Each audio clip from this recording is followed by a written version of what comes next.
Hello friends and students, आज हम आपके साथ डिस्कस करेंगे G20 के बारे में। आपको पता है कि G20 की proceedings, final proceedings new Delhi Pragati Maidan में चल रही हैं, तो उसके बारे में डिस्कस करेंगे। ये ग्रुप ऑफ 20 क्या है, ये कैसे ऑर्गेनाइजेशन, इसकी कैसे ऑर्गेनाइजेशन की, कौन होस्ट करता है, बार बार जो इसकी प्रेसिडेंटशिप बदली जाती है उसका क्या प्रोसीजर है, ये सब हम डिस्कस करेंगे।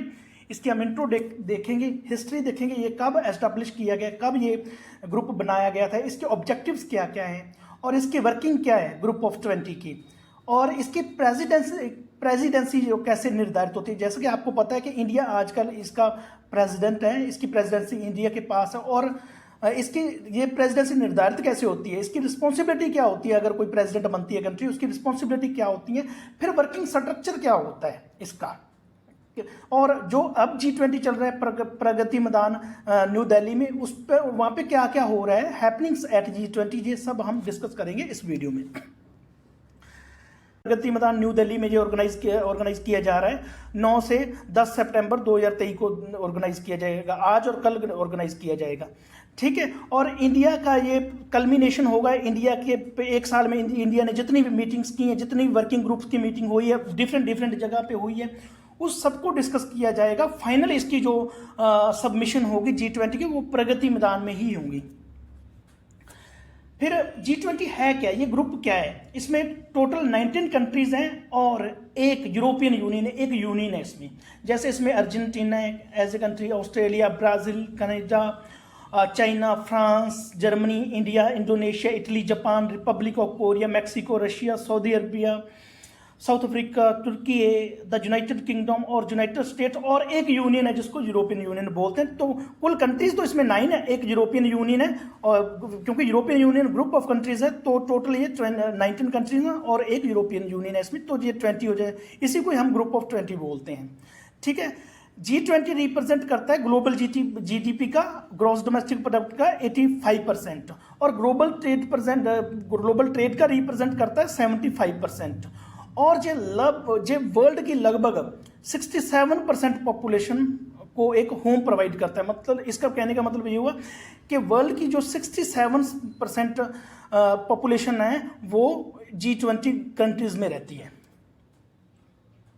अब इसकी हिस्ट्री क्या होगी, जैसे कि 1997 में कुछ जो ईस्ट एशिया की फास्टेस्ट ग्रोइंग इकोनॉमी थी, वहाँ पे एशियन फाइनेंशियल क्राइसिस आया था, और ये एशियन फाइनेंशियल क्राइसिस धीरे धीरे ईस्ट एशिया से होता हुआ धीरे धीरे लैटिन अमेरिका तक फैल गया, ठीक है। फिर उसके बाद एक ग्रुप सेटअप किया गया G22, उसके G22 1998 में एस्टेब्लिश किया गया। G22 एक इनिशिएशन था, इसका ये एक इटरेशन था G20 का, और G20 उसके बाद बना था G22 के बाद, ठीक है। और जब हम देखते हैं कि इसके रिस्पॉन्स को, इस फाइनेंशियल क्राइसिस को डील करने के लिए 1929 में 2 और मीटिंग्स हुई थी। एक तो G33 हुई थी, एक दूसरी एक मीटिंग हुई थी, 2 और मीटिंग्स हुई थी G20 बनने से, क्योंकि G20 1999 को बना था, ठीक है। हाँ, लेट 1990 को G20 फाउंड किया गया था, और जो इसकी करंट कंपोजिशन है G20 की भी 19 इसमें कंट्री होगी, एक यूरोपियन यूनियन होगी, और ये एक इनफॉर्मल फॉर्म है। इनफॉर्मल फॉर्म किन के लिए है, जैसे जो देश के फाइनेंस मिनिस्टर्स होते हैं, जो सेंट्रल बैंक के गवर्नर होते हैं, सभी देशों का एक अपना अपना सेंट्रल बैंक उनके, तो ये सभी मिलके फाइनेंशियल क्राइसिस वगैरह को या फाइनेंशियल पॉलिसीज वगैरह को डिस्कस करते हैं। और 1999 से लेकर 2008 तक G20 पब्लिक से दूर होकर ऑपरेट कर रहा था। परंतु जब ग्लोबल फाइनेंशियल क्राइसिस 2008 आया, तो इसका जो करंट का प्रेजेंट स्टेटस है G20 के रूप में ये चेंज हो गया था, और ये एज ए प्लेटफॉर्म पब्लिक के सामने ये काम करना इसने शुरू कर दिया था। हाँ, जब इकोनॉमिक क्राइसिस देखो, जैसे 2008 का फाइनेंशियल क्राइसिस आया, क्योंकि सबसे बड़ा जो फाइनेंशियल क्राइसिस है 1929 को आया था, ठीक है। और उसके बाद जो सबसे बड़ा फाइनेंशियल क्राइसिस है 2008 में आया, तो ठीक है, क्योंकि ये बहुत बड़ा एक फाइनेंशियल क्राइसिस था 1930 के बाद से, ये 2008 वाला फाइनेंशियल क्राइसिस बहुत बड़ा था। तो फ्रांस ने कहा कि इस ऐसे फाइनेंशियल क्राइसिस से डील करने के लिए, ऐसे इमरजेंसी से डील करने के लिए हमें एक इमरजेंसी समिट ऑर्गेनाइज करना चाहिए, हमें पब्लिक के सामने आना चाहिए, और ये समिट ऑर्गेनाइज करके ऐसे फाइनेंशियल क्राइसिस को टैकल करना चाहिए। तो सबसे पहला जो G20 लीडर समिट हुआ था, वो वाशिंगटन डीसी में हुआ था नवंबर 2008 में। It was the first G20 leader summit, ठीक है, 2008 में हुआ था। और अब जो हमारे होने जा रहा है, इंडिया में हो रहा है, ये इसी का ये एक पार्ट है, G20 लीडर समिट का एक पार्ट है। अब ऑब्जेक्टिव्स देखेंगे, G20 के ऑब्जेक्टिव्स क्या है, इसके उद्देश्य क्या क्या है, ये देखेंगे। पहले तो ये कोऑर्डिनेट करता है, पॉलिसी कोऑर्डिनेशन करता है ये ग्लोबल इकोनॉमिक स्टेबिलिटी को अचीव करने के लिए और सस्टेनेबल ग्रोथ प्राप्त करने के लिए। ये सभी देशों की पॉलिसीज ऐसी पॉलिसी को ऐसे कोऑर्डिनेशन प्रोवाइड करता है कि आपको ग्लोबल इकोनॉमिक स्टेबिलिटी और सस्टेनेबल ग्रोथ अचीव करनी है। फाइनेंशियल रेगुलेशंस को प्रमोट करता है ताकि जो फाइनेंशियल क्राइसिस के रिस्क हैं उनको फ्यूचर में, जो फाइनेंशियल क्राइसिस के जो रिस्क है उनको टैकल किया जा सके। और ये new international financial architecture create करने की कोशिश करता है, ठीक है। इसका ये इसके उद्देश्य थे G20 के। अब वर्किंग देखेंगे G20 कैसे काम करता है। पहले हम जैसे हमने आपको बताया कि ये ग्रुप ऑफ 20 जो इनफॉर्मल ग्रुपिंग है। इनफॉर्मल ग्रुपिंग का मतलब क्या होता है कि इसका कोई परमानेंट सेक्रेटरिएट नहीं है, इसका कोई परमानेंट हेडक्वार्टर नहीं है और इसका कोई परमानेंट स्टाफ नहीं है। और ये जो इसकी प्रेसिडेंसी होती है G20 की, ये मेंबर्स के अमोंग रोटेट करती रहती है। कभी कोई बनता है, जैसे हम देखते हैं कि इंडोनेशिया 2022 में था, 2023 में इंडिया में, 2024 में ब्राज़ील होगा। तो ये मेंबर्स में इसकी जो प्रेसिडेंसी है वो रोटेट करती रहती है, ठीक है। और इनका काम क्या होता है, और ये रिस्पॉन्सिबल होते हैं, जो प्रेसिडेंसी होती है ये रिस्पॉन्सिबल होती है कि G20 का एजेंडा पेश करना है। वो G20 का एजेंडा पेश करना प्रेसिडेंसी का काम होता है। और G20 की ऑर्गेनाइजेशन वर्किंग्स को ऑर्गेनाइज करना और उसके समिट्स को होस्ट करना, ये प्रेसिडेंसी का काम होता है, प्रेसिडेंट कंट्री का काम होता है। जैसे इस टाइम हमारा इंडिया है G20 का प्रेसिडेंट। और प्रेसिडेंट दो और किसी भी देश की प्रेसिडेंसी 2 मेंबर द्वारा सपोर्ट की जाती है। एक तो जो प्रीवियस रहा हो, जैसे इंडोनेशिया आज के टाइम में हमें सपोर्ट कर रहा है, ठीक है। और ये एक आने वाला, जैसे ब्राजील आज के टाइम में हमें सपोर्ट कर रहा है। तो ये प्रेसिडेंसी 2 अदर मेंबर कंट्रीज द्वारा भी सपोर्ट की जाती है, जिसको हम ट्रोइका बोलते हैं, एक तरह की तिकड़ी बोल देते हैं जिसको, ठीक है।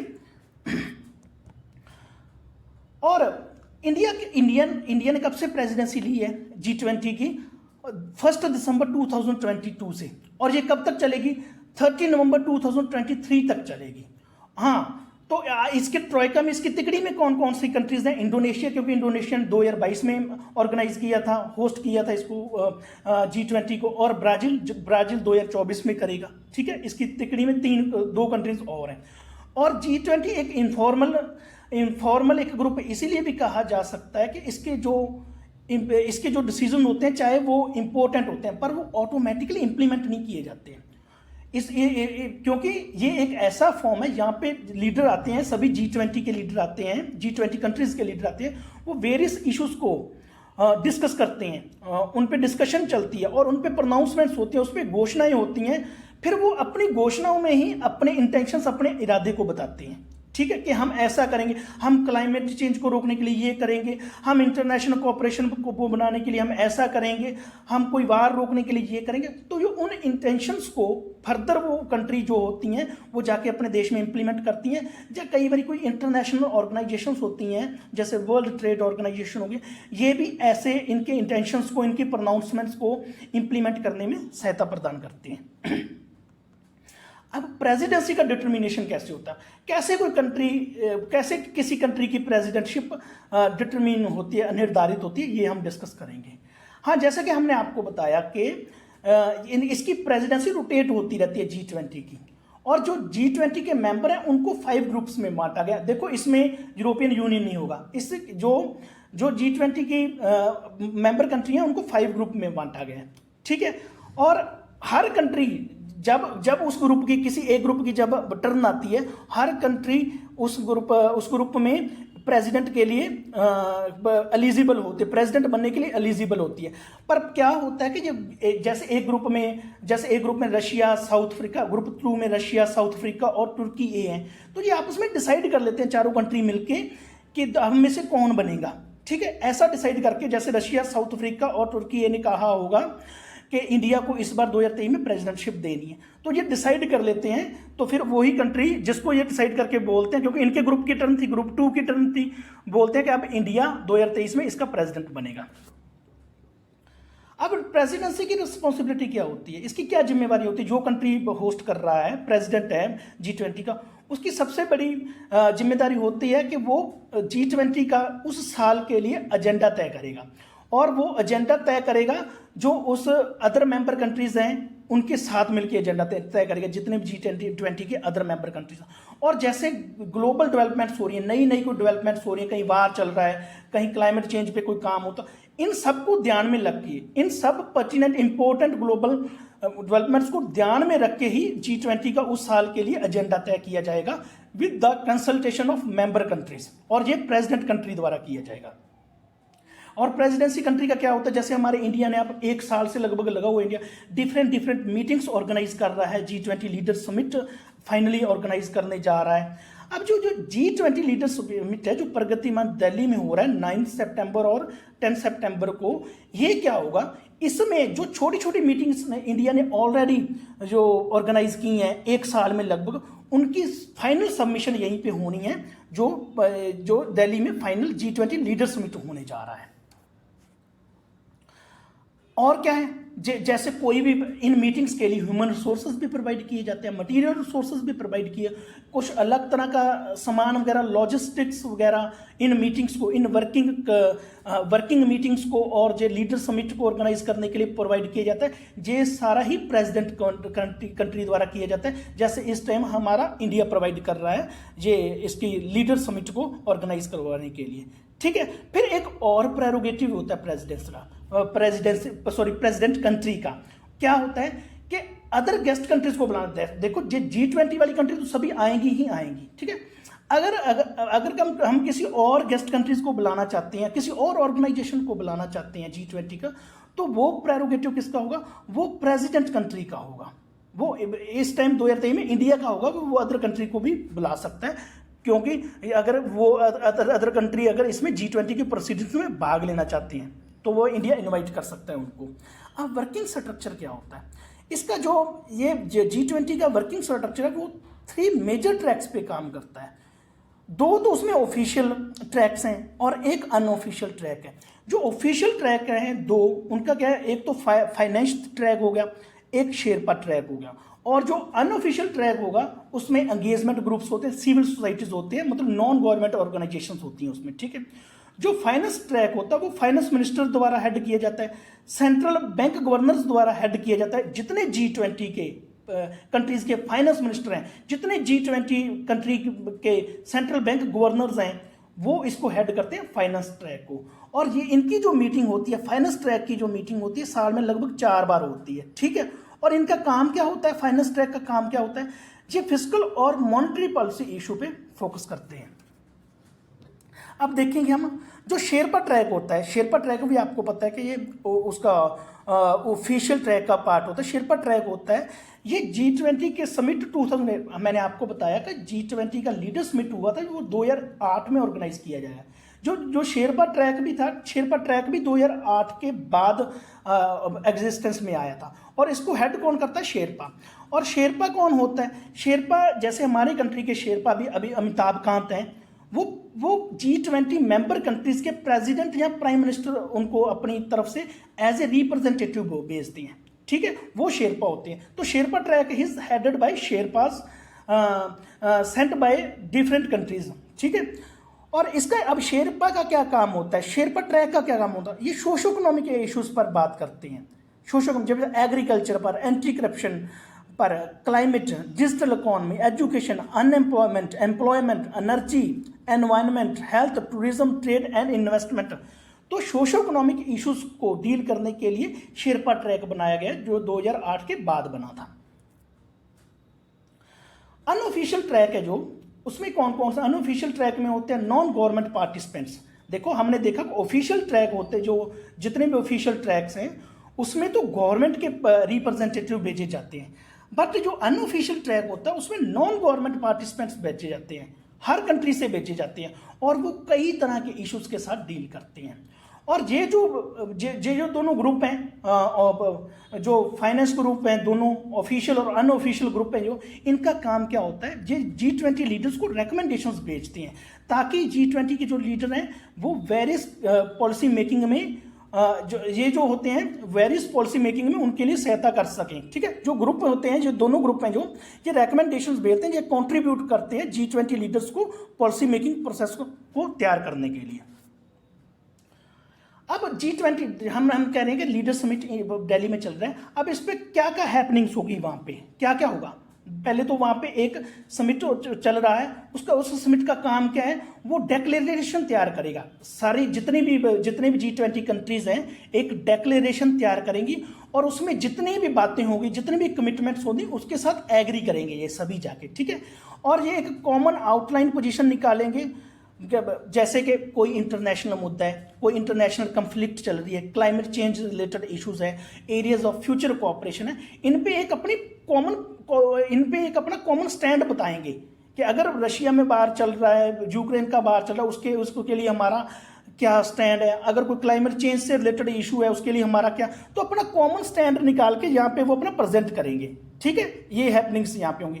अब देखो और तो कई मुद्दे हैं जो इस बार इंडिया के लिए जो मुद्दे होने वाले हैं, जैसे क्लाइमेट चेंज रिलेटेड कॉपरेशन, हमें कॉपरेट करना है, हमें क्लाइमेट चेंज को होते हुए चेंज को रोकना है, सस्टेनेबिलिटी को बनाए रखना है, ठीक है। और यूक्रेन वार जो चल रही है रशिया और यूक्रेन में, उस पर भी अपना कोई ना कोई स्टैंड ये रखेंगे। शायद यही कारण हो सकता है कि इंटरनेशनल कन्फ्लिक्ट जो चल रहा है यूक्रेन और रशिया में, इसी कारण जो रशिया के प्रेसिडेंट हैं व्लादिमीर पुतिन और चाइना के जो प्रेसिडेंट हैं शी जिनपिंग इस G20 समिट में भाग नहीं ले रहे हैं, ठीक है। अब इंपॉर्टेंट फैक्ट्स बताएंगे हम आपको। जैसे 2022 में G20 होस्ट किया गया था इंडोनेशिया द्वारा, 2021 में होस्ट किया गया था इटली द्वारा, और 2023 में G20 होस्ट किया जा रहा है इंडिया द्वारा, और 2024 में ब्राजील तथा 2025 में ये होस्ट किया जाएगा साउथ अफ्रीका द्वारा। अब की बार जो इंडिया की प्रेसिडेंसी है, इसकी थीम क्या रहेगी, वसुदेवा कुटुंबम। इसका मतलब होता है इंग्लिश में one earth, one family, one future, ठीक है। और इस टाइम जो हमारे G20 शेरपा हैं जो भेजे गए हैं, हमारे शेरपा ट्रैक के लिए भेजे गए हैं, उनका नाम है अमिताभ कांत, और ये फॉर्मर CEO भी रह चुके हैं नीति आयोग के, ठीक है। इसके बिना जो ये हम आपको पहले ही बता चुके हैं कि रशियन प्रेसिडेंट और चाइनीज प्रेसिडेंट इसमें नहीं पहुंच रहे हैं इस G20 समिट में। हाँ, इनके जो सीनियर ऑफिशियल्स हैं, जैसे फॉरेन मिनिस्टर रशिया के हैं जो सर्जी लावरोव, और चाइनीज प्रीमियर है, जो प्रीमियर एक तरह का प्रधानमंत्री होता है वहाँ पे चाइना में, ली क्यांग, उनको रिप्रेजेंट करेंगे इस G20 समिट में। तो ये हमने डिस्कस किया G20 समिट और उसकी प्रोसीडिंग्स के बारे में, उनके स्ट्रक्चर के बारे में और उसकी हिस्ट्री के बारे में थोड़ा हमने देखा। तो ये हमारा आज का टॉपिक था, यहीं पे हम समाप्त कर देते हैं अपना G20 का ये कंसेप्ट। और thanks for being with us.